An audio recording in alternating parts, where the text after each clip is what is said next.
Olá, eu sou Ana Paula Teles, do Exploração Criativa, e hoje eu quero falar com você sobre planejamento de aula. Vem comigo? Você sabe quais são os elementos essenciais para um bom planejamento de aula? A gente começa sempre pelos objetivos, o que o nosso aluno quer aprender.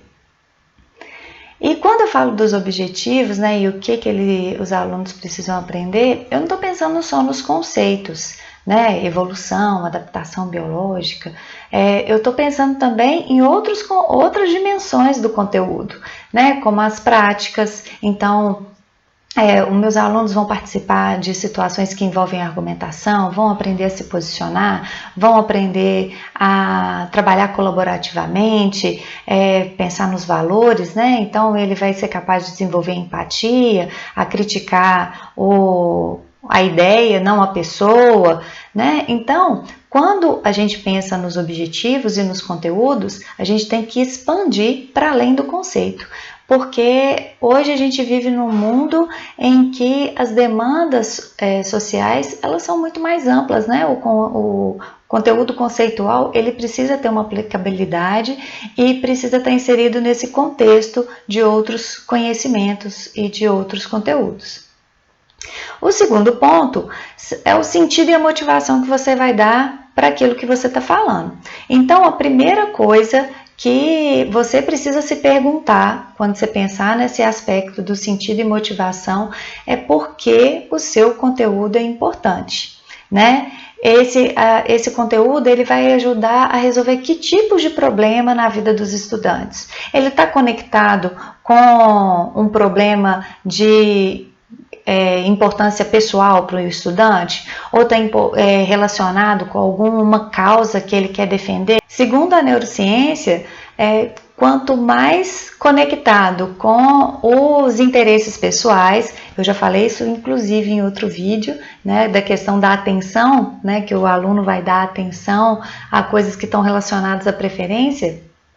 Então, quanto mais relacionado à preferência, vai ter a atenção do seu aluno e ele vai se sentir motivado a se engajar nas atividades propostas.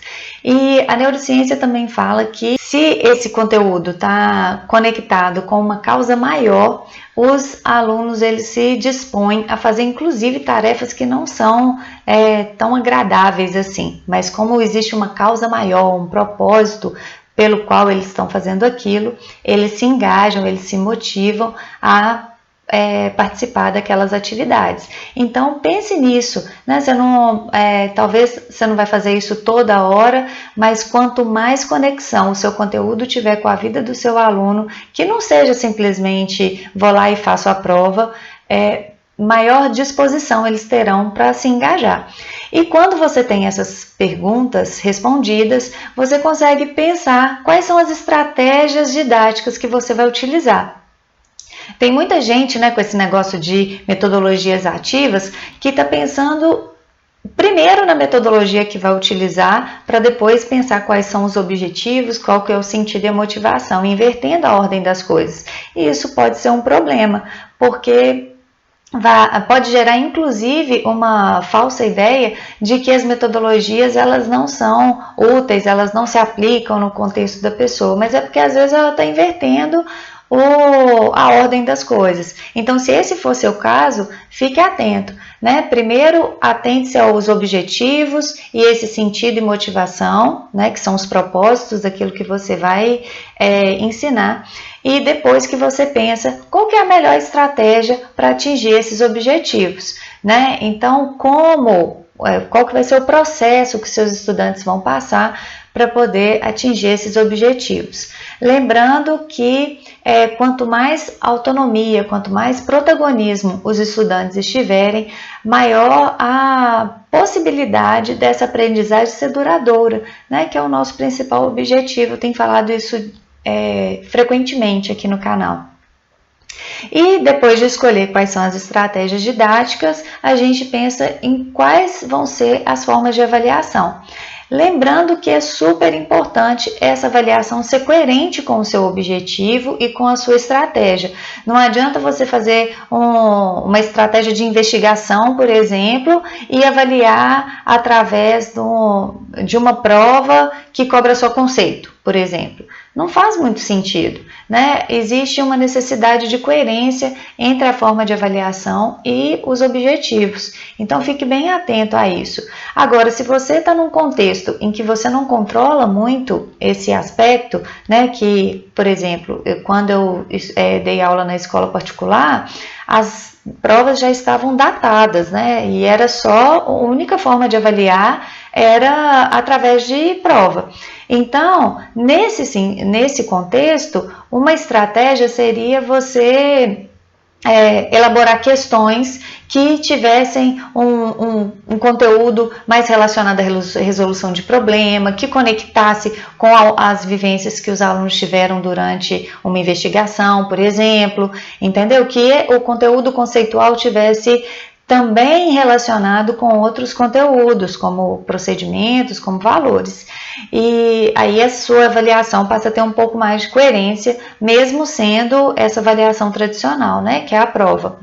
Uma outra estratégia é, independente de ter essa avaliação que a instituição exige, você, por própria iniciativa, você vai fazendo outras estratégias de avaliação ao longo do processo, para você usar a avaliação da forma que realmente ela precisa ser usada, né? A avaliação é para a gente aprender sobre o que está acontecendo, né? Então, esses feedbacks, assim, você vai ajustando o seu planejamento, vai percebendo outros caminhos que você precisa seguir, que às vezes são aspectos que os alunos estão com mais dificuldade. Então, a avaliação, por mais que a instituição determine qual que é a avaliação, você tem autonomia de estabelecer suas próprias formas de avaliação, no sentido de que elas te deem retorno se aquelas estratégias estão realmente te ajudando a atingir os seus objetivos. E por último, e que está relacionado com isso que eu estou falando, é esse processo de autoavaliação, né? De você passar por vivenciar esse planejamento na prática, né? E analisar que aspectos foram positivos, o que foi negativo, o que precisa melhorar, o que foi muito bom e pode continuar. E lembrando, gente, planejamento, ele é referência, né? Quem está em sala de aula sabe, a gente planeja, mas o que tem de imprevisto é um negócio fora do comum. Então, se você está pensando em usar uma determinada tecnologia, pode acontecer que falte a internet no dia da aula. E aí, como que você vai fazer? Tenha sempre um plano B, C, D, porque imprevisto sempre acontece e está tudo bem, né? Não se desespere por causa disso. Você não pode estar preso a esse planejamento. Ele tem que ser uma referência, mas que te guie, né? Para que você te norteie, que esteja ali no seu horizonte, né? De onde você quer chegar. Tá certo? Então eu espero que essas dicas possam te ajudar. Lembrando que o objetivo é o principal, né? Depois, sentido e motivação. Por que seus alunos precisam saber aquilo? Depois que você escolhe as estratégias didáticas e as formas de avaliação. E não se esqueça que todo esse processo precisa de uma autoavaliação e aprimoramento para que você fique cada vez melhor. Não esqueça de se inscrever no canal, ativar o sininho de notificações e deixar o nosso like. Até mais!